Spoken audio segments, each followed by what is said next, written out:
하나님의 말씀은 누가복음 7장 11절에서 17절 말씀입니다. 그 후에 예수께서 나인이라는 성으로 가실새 제자와 허다한 무리가 동행하더니 성문에 가까이 오실 때에 사람들이 한 죽은 자를 메고 나오니 이는 그 어미의 독자여 어미는 과부라. 그 성에 많은 사람도 그와 함께 나오거늘 주께서 과부를 보시고 불쌍히 여기사 울지 말라 하시고 가까이 오사 그 관에 손을 대시니 맨 자들이 서는지라. 예수께서 가라사대 청년아 내가 네게 말하노니 일어나라 하시매 죽었던 자가 일어앉고 말도 하거늘 예수께서 그를 어미에게 주신대 모든 사람이 두려워하며 하나님께 영광을 돌려 가로되 큰 선지자가 우리 가운데 일어나셨다 하고 또 하나님께서 자기 백성을 돌아보셨다 하더라. 함께 읽겠습니다.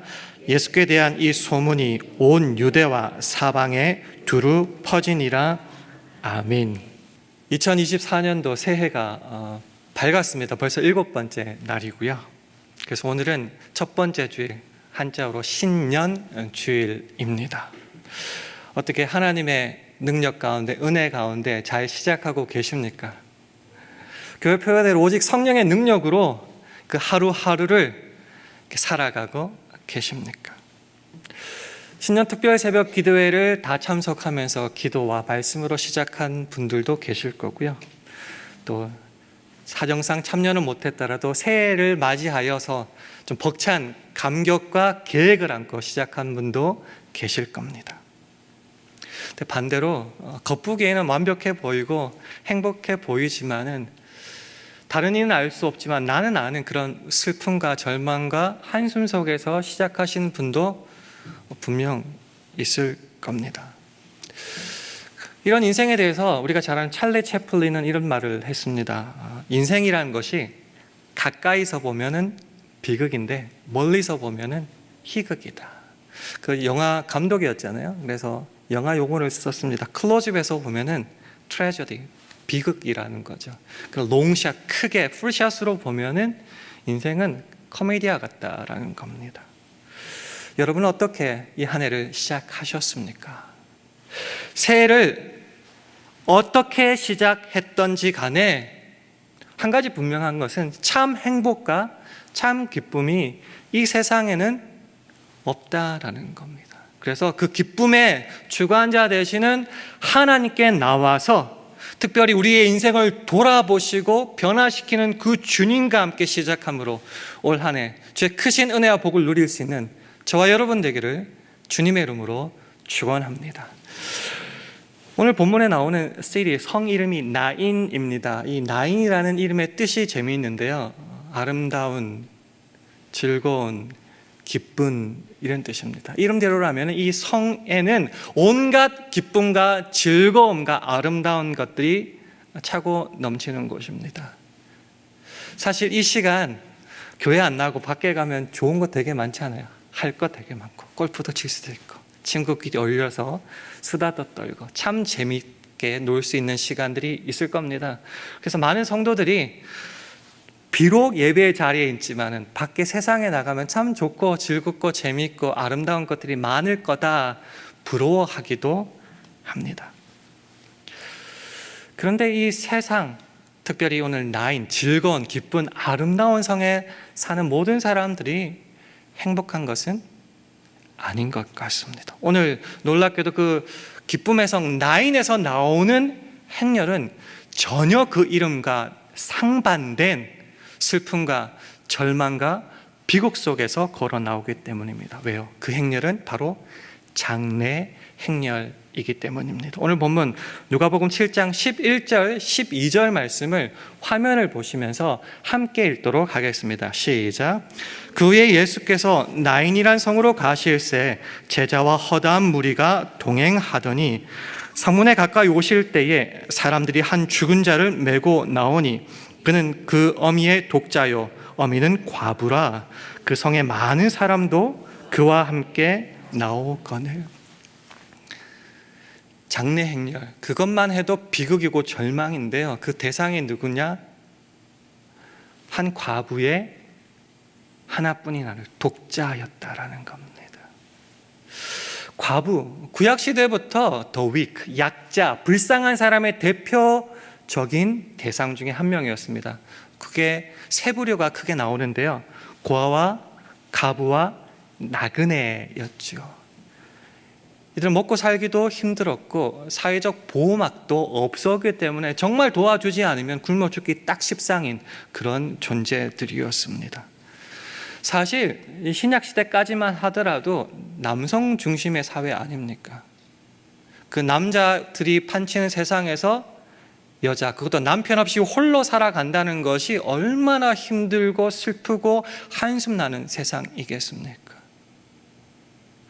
그래도 그가 이 세상을 버티며 살아갈 수 있는 한 가지 유일한 소망이 있었는데 그게 뭔가? 바로 그 하나뿐인 아들, 독자였다라는 거죠. 그 아들을 바라보면서 힘내서 정신 차려서 살아보겠다고 그렇게 살아왔는데 그 하나뿐인 독자가 죽어버렸다라는 겁니다. 그냥 사랑하는 아들이 죽었다는 정도를 넘어서서 내 하나뿐인 소망, 삶의 소망까지 끊어져 버렸다는 그런 의미로 한번 받아들였으면 좋겠습니다. 상실감 그 정도가 아니라 세상이 무너지는 충격이요 절망이었다. 혹시 우리의 삶은 어떤가요? 나인이라고 일컬어질 만큼 보기에는 참 멋있고 아름답고 참으로 새 희망으로 차고 넘치는 것 같고 내게 있는 것들이 수없이 많은 것 같지만은 사실은 이 절망과 충격과 무너짐 속에 이 새해를 시작하고 있지는 않습니까? 되게 재미있는 사실이 오늘 본문에서 나오는데요. 이 나인을 중심으로 두 부류의 사람들이 있다는 거죠. 이 나인에서 나오는 무리는 우리가 잘 알다시피 장래 행렬입니다. 나오는 무리가 있는 반면에 이 세상으로 향하여 나인으로 향하여 들어가는 무리가 있는데 그 부류가 바로 가버나움에서 백부장의 그 하인을 고치고 기쁨과 즐거움 속에 들어가는 예수님과 그 제자들의 무리였다는 거죠. 영화 같은 데서 보면 이렇게 스치고 지나가는 장면 있지 않습니까? 거기서 나오는 절망과 슬픔의 무리들 그리고 그쪽으로 향하여 들어가는 기쁨의 무리들이 만나게 됩니다. 어떤 일이 벌어지게 될까요? 오늘 본문 누가복음 7장 13절 말씀 화면을 보시면서 함께 읽겠습니다. 시작. 주께서 과부를 보시고 불쌍히 여기사 울지 말라 하시고. 우리 주님, 내가 사랑하고 내 인생을 책임져 주시는 그 주님은 우리 아픔과 슬픔, 절망과 그 상실을 그냥 내버려 두시는 분이 아니라, 지나치는 분이 아니라 어떻게 하신다고요? 불쌍히 여겨 주신다. 불쌍히 여긴다, 이 원어가 풀어하자면 창자가 뒤틀리고 끊어지는 듯한 이런 뜻입니다. 왜 창자라는 말을 썼을까 찾아보니까 그 당시 세계관에서 창자는 사람의 영혼이 머무는 장소입니다. 내 창자가 끊어지고 뒤틀린다는 말은 내 영혼이 너무 거기에 긍휼을 품어서 창자가 뒤틀리처럼 내 영혼이 부셔지는 듯한 그 아픔 속에서 느끼게 되는 감정, 그게 불쌍히 여기는 것. 그저 값싼 동정, 말로 대충 때우는 그런 긍휼이 아니라 깊이 깊이 공감하고 내 영혼이 찢어지는 아픔을 가지듯이 그 인생의 차자가 개입하는 것, 그게 바로 불쌍히 여긴다. 그 주님이 저와 여러분 인생에 그 긍휼을 가지고 찾아가셔서 그 슬픔을 멈춰 주신다는 거죠. 그리고 하시는 말씀이 울지 말라라고 하십니다. 이 말이 문자적으로 그냥 울지 마 정도가 아니라요, 이렇게 한번 확인했으면 좋겠습니다. 우리 주님은 저와 여러분의 인생에 찾아오셔서 만나주시고 개입해 주십니다. 사실 지나가다가 불쌍한 사람 보고요, 양심에 찔리거나 신앙심이 발동하면 좀 귀찮아질 때가 있죠. 인사라도 걸면 그 사람과 얽히게 되니까, 개입하게 되니까 그게 싫어서 눈 돌리고 그냥 지나갈 때가 많지 않습니까? 그러나 우리 주님께서는 우리 인생을, 그 불쌍한 인생을 보시고 불쌍히 여기시는 정도가 아니라 개입하신다라는 거죠. 관여하신다는 거죠. 네 인생이 너 혼자만의 것이 아니라 내 모습이기도 하고 내가 감당할 몫이기도 하다라는 것이죠. 그래서 그 첫 번째로 하시는 말씀이 울지 말라. 조금 더 확대하면은 내가 울지 않도록 해주겠다라는 겁니다. 여러분, 말을 어떻게 하십니까? 예수님께서 그 과부의 장례 행렬을 바라볼 때 첫 번째로 아무것도 하지 않고 그냥 고쳐주시지 않으셨어요. 첫 번째 한 것이 바로 말이라는 겁니다. 말. 사람과 사람과의 관계를 시작할 때 가장 우선시 되는 것 중에 하나가 바로 말이 아닐까 합니다. 여러분은 말을 어떻게 하고 계십니까? 친데레라고 하죠. 대충 툭툭 아무렇게나 관심 없는 척 하면서도 관심을 정말 사실은 가져주는 사람, 친데레라고 하는데 사실 그 말투는 별로 아름답지가 않아요. 여러분은 그리스도인으로서 그 말을, 특별히 오늘처럼 불쌍한 모습, 긍휼을 가지고 대해야 될 그 사람에게 말을 어떻게 합니까? 이런 말이죠. 야, 별거 아니야 그거. 야, 그것 가지고 징징대지만 난 그보다 더 심한 것도 했어. 뭐 이렇게 시작하십니까? 예수님의 첫 번째 말은 위로였고 공감이었습니다. 울지 마라. 잠언 25장 11절에 유명한 말씀이 있죠. 경우에 합당한 말은 아로새긴 은장반의 금사간이라. 뭐 이렇게 생각하지 마시고 경우에 합당하고 시적절한 말은 은쟁반에 올려놓은 금사과와 같다라는 거죠. 여러분은 말을 어떻게 하고 계십니까? 내 이웃의 슬픔과 아픔, 좌절하고 우는 그 모습 속에 나는 시적절한 말로 창자가 끊어지는, 내 영혼이 뒤틀리는 그런 공감을 가지고 따뜻한 말을 해주고 있는가? 사실은 인간은 공감은 해도 해결할 능력이 없을 때가 태반입니다.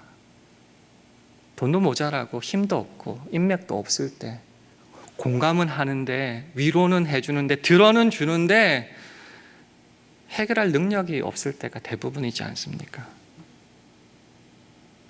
그런데 우리 주님께서 우리 인생에 개입하여 주시고 불쌍히 여겨주시고 찾아오시면 우리 인생은 달라질 수 있다는 겁니다. 고통과 슬픔은 멈춰질 뿐만 아니라 우리 보기에 불가능한 그 일들이 해결되고 풀리고 완성되어 진다라는 것이죠. 오늘 본문 누가복음 7장 14절 15절 말씀을 화면을 보시면서 함께 읽겠습니다. 시작.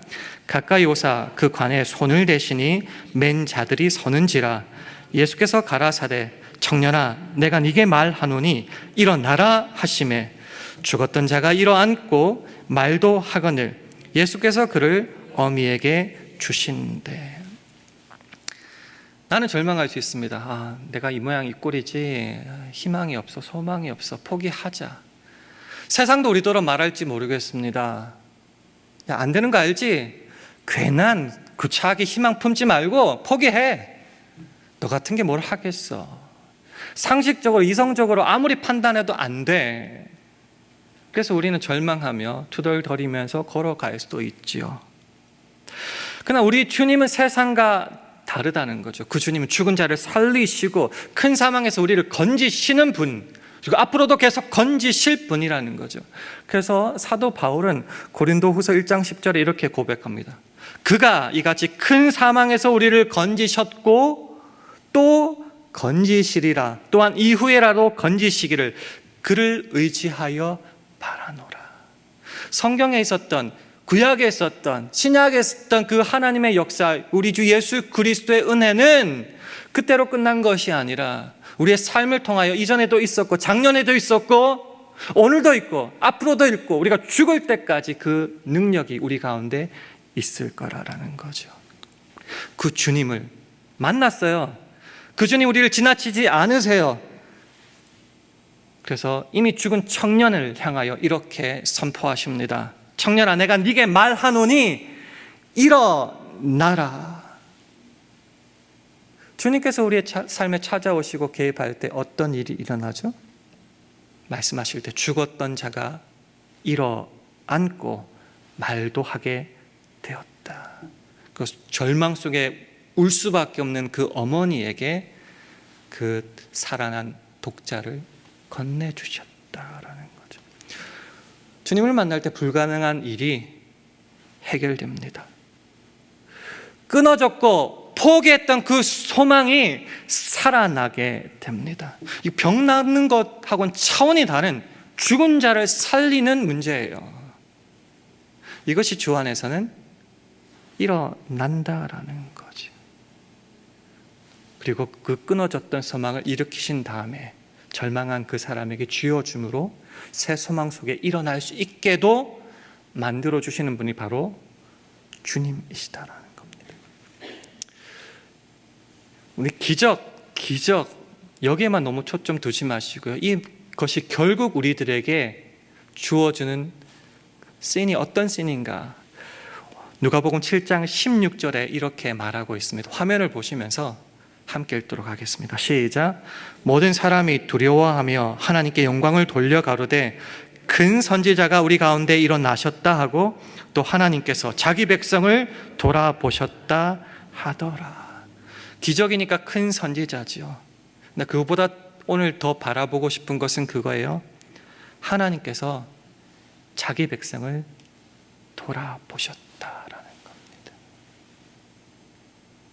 우리는 좀 조건에 대한 반작용으로 하나님의 복을 생각할 때가 많습니다. 내가 예배를 열심히 드렸고 성경도 5번이나 보았고 헌금도 많이 했고 전도도 했고 그러기 때문에 복을 주실 거야.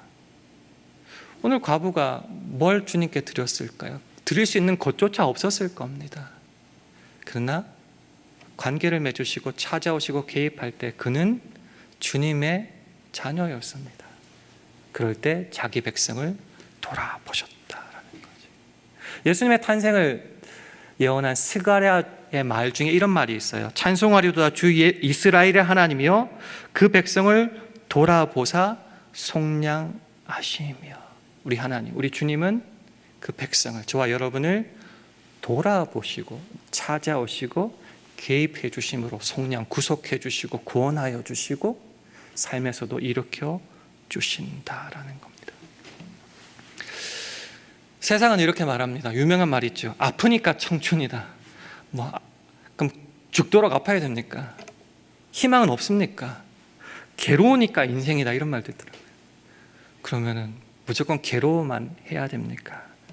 항상 아파야 되고 항상 괴로우면 어떻게 살아갑니까? 그거 못 살아가죠. 그거. 그러나 우리 주님은 우리를 돌보시고 구원하시고 책임져 주시고 일으켜 주시는 주님이 저와 여러분의 주님이시니 그분께 나아가고 그분께 맡기고 그분께 구하고 의지하면은 주님께서 받고 주신다라는 거죠. 그래서 우리가 잘 아는 이 말씀을 한번 같이 크게 읽어봤으면 좋겠습니다. 베드로전서 5장 7절 말씀인데 화면을 보시면서 우리 함께 읽도록 하겠습니다. 시작. 너희 염려를 다 주께 맡겨버리라. 이는 저가 너희를 권고하심이니라. 걱정 많으시죠? 여기 모든 염려라는 말이 걱정, 근심, 신경 쓰는 것, anxiety 아니면 care, concern 뭐 이런 말들이 다 포함하는 겁니다. 그것을 어떻게 하라고요? 주께 맡겨버리라. 문맥상을 보면요, 걱정, 근심 그 모든 것은 여러분의 것이 아니랍니다. 주가 책임지는 거랍니다. 그러니까 우리가 할 것은 끙끙대고 근심하는 게 아니라 주께 맡겨버리고 원어상 뭐 것은 던지는 겁니다. 의지하는 그 주님께 그냥 던져버리면 주께서 다 어떻게 하신다고요? 권고하신다, 케어한다, 관심을 가지고 보살펴 주신다라는 거죠. 하나님이 우리를 정말 깊이 생각하셔서 우리를 빚이시라는 의미도 있어요. 방문하여 주십니다. 들여다보고 개입하십니다. 너무 불쌍하잖아요. 그러니까 긍휼히 여기시고 보살피고 돌보는 거죠. 매일매일 관심을 가진다는 말이에요. 그것이 권고하다의 말입니다. 그 주님이 누구의 주님이라고요? 저와 여러분의 주님입니다. 말씀을 맺겠습니다. 새해가 밝았습니다. 너무 좋은 하죠. 사실은 저도 기대가 큽니다. 왜 제 용띠거든요. 제가 올해 용의 해라 그러더라고요. 자, 그런데 혹시 한숨 쉬고 계시는 분 계십니까? 죽겠다.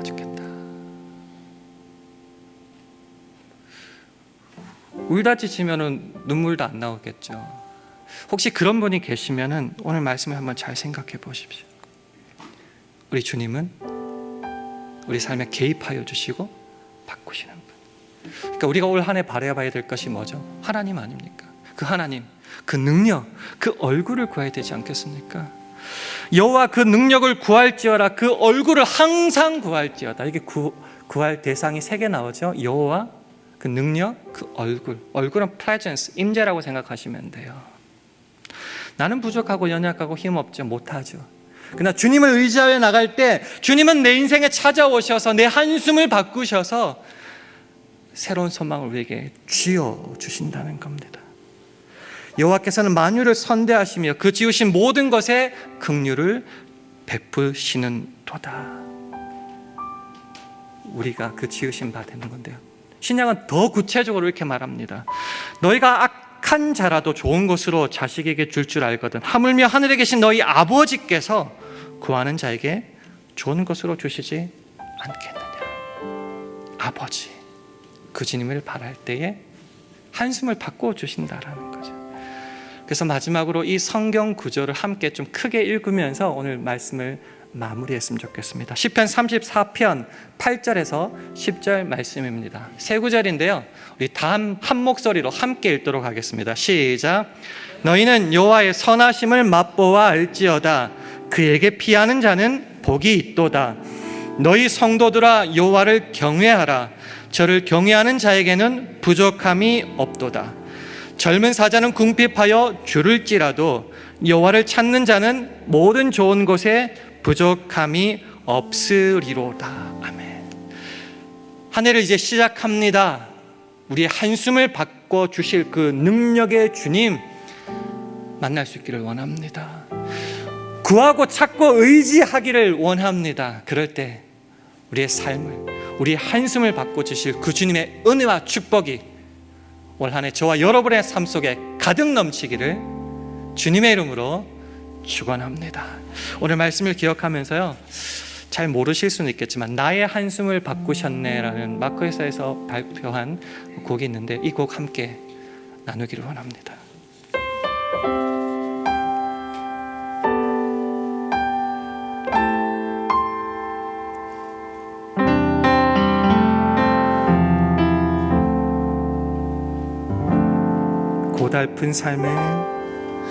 고달픈 삶에 은혜도 무뎌지고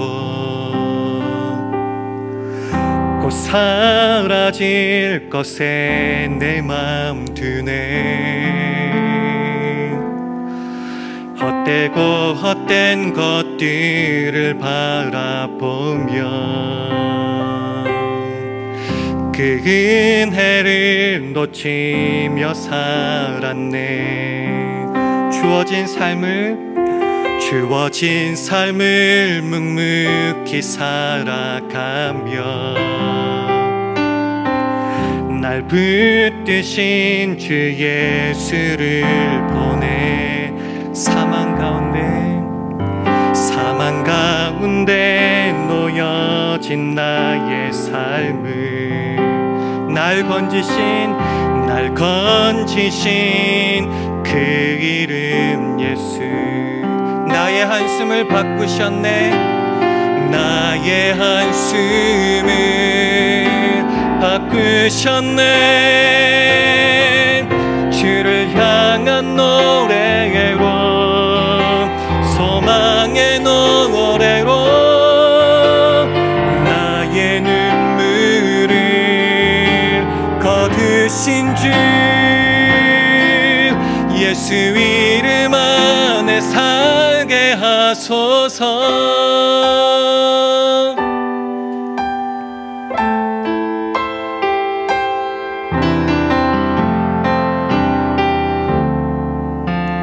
주어진 삶을 묵묵히 살아가며 주어진 삶을 묵묵히 살아가며 날 붙드신 주 예수를 보내 사망 가운데 놓여진 나의 삶을 날 건지신 그 이름 예수, 날 건지신 그 이름 예수. 나의 한숨을 바꾸셨네. 나의 한숨을 바꾸셨네. 주를 향한 노래로 소망의 노래로 나의 눈물을 거두신 주 예수 이름 안에 살게 하소서. 나의 한숨을 바꾸셨네. 주를 향한 노래로 소망의 노래로 나의 눈물을 거두신 주 예수 이름 안에 살게 하소서. 예수 이름 안에, 예수 이름 안에 살게 하소서. 함께 기도하겠습니다. 하나님 아버지, 주님 안에 시작된 2024년도도 우리 삶에 찾아오시는 주님으로 인해 복된 한 해가 될 줄 믿습니다. 나의 한숨을 바꾸시는 주님, 나의 눈물을 거두시는 주님, 그 주님만 경외하며 죽기만 피하며 죽게 맡김으로 주 안에서 주어지는 그 소망과 치유, 승리를 맛보아 아는 우리 모두, 그리고 2024년 되게 하여 주옵소서. 감사드리며 예수님 이름으로 기도합니다. 아멘.